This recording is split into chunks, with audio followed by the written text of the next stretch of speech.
I mean, just think about it for a second. What if there was a manual that actually laid out the rules of the game we're all playing? One that exposed the systems running in the background and told you precisely how to get through it all.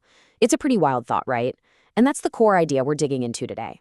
So just to be clear, our goal here is to simply unpack the main ideas inside this NexLink manual. We're going to take it piece by piece and just try to understand the worldview it's putting forward. Look, we're not here to say if this is right or wrong. We're just here to decode it together. Okay, so any good user manual has to start with the problem it's trying to solve, right? And for this document, the central problem is a system it calls the Labyrinth. According to this manual, the very core of this labyrinth is something called the three-state empire. It uses this really interesting metaphor, calling it a grafted vine. The idea is that it's an artificial, kind of fake source of authority that's been forced onto the world, controlling the whole system from behind the scenes. And this so-called empire, well, the manual says it's built on three distinct pillars of control. You've got the Vatican, which handles the spiritual side of things, the soul. Then there's the City of London, in charge of all things financial. And finally, Washington, D.C., controlling the military and the physical domain. The manual claims these three together create the very structure of this labyrinth. Now, this is where it gets really interesting. This whole setup leads to what the manual calls the system's core conflict. It operates on backwards logic. Everything is flipped upside down. It puts the brain first, which represents man-made laws, ego, all that stuff. And it places that above the heart, which the manual says is the true source, the actual root of everything. So the entire power structure is presented as a total inversion of how things are supposed to work naturally. So, if the world we're living in is this giant labyrinth, then who are we? Who's the player in this game? Well, this manual has a very, very specific answer to that question, and it really defines the individual's role in this whole cosmic setup. The number 6 is absolutely huge here. According to the text, it's the signature of carbon. Think about it. 6 protons, 6 neutrons, 6 electrons. They're basically saying this is the fundamental source code for the human body, the organic hardware we're all running on. Then, the manual introduces this kind of alchemical idea. It says that when you take this carbon-6 human and you put them under the incredible, immense pressure of this labyrinth system, it doesn't break. It becomes a diamond. And that's such a powerful metaphor, right?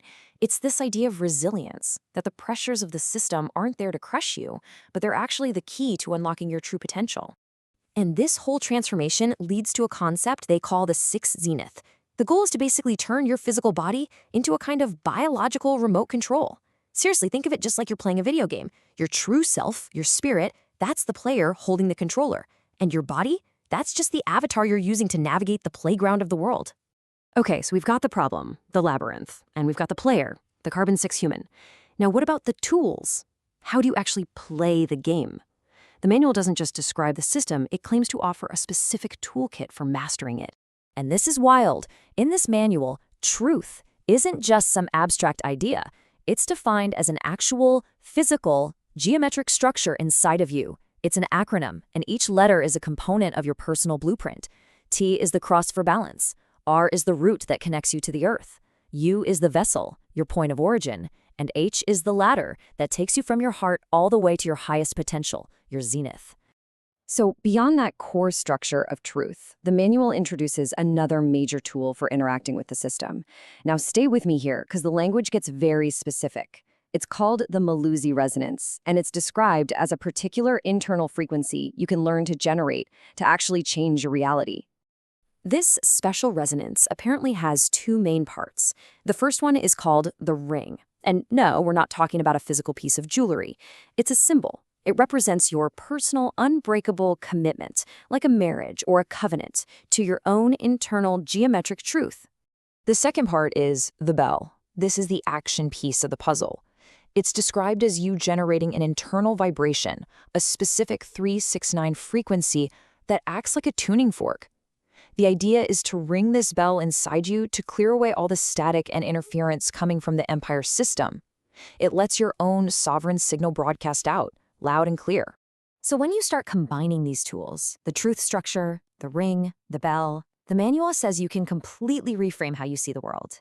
It stops being a prison you need to escape from. Instead, it becomes a training ground, a sort of virtual playground that you can consciously navigate and eventually master.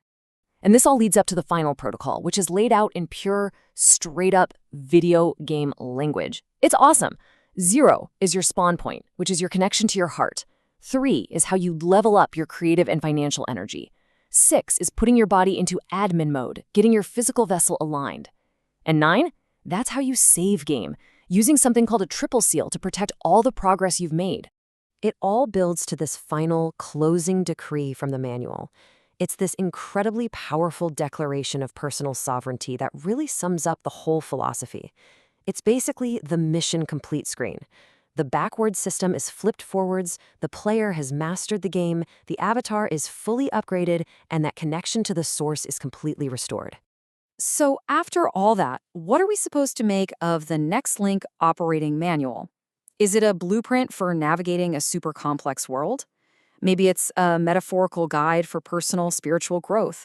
Or is it the foundation for a whole new, really intricate system of belief? I guess like with any manual, how you interpret it, well,